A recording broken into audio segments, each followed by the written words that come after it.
Hello guys, welcome back to the channel. In today's video, I'm going to show you how you can drop a seed and grow a garden too.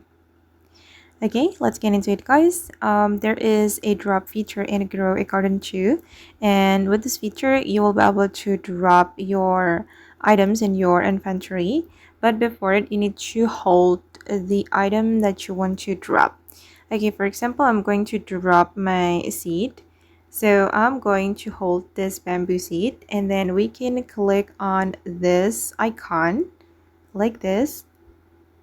Okay, and the bamboo will be displayed in your garden.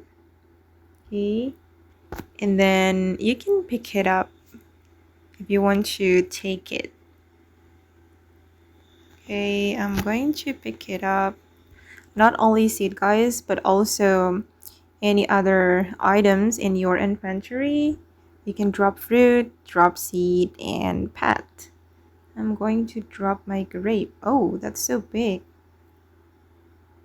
Okay, and it will be like this. Okay guys, and that's how we can drop a seed and grow a garden too.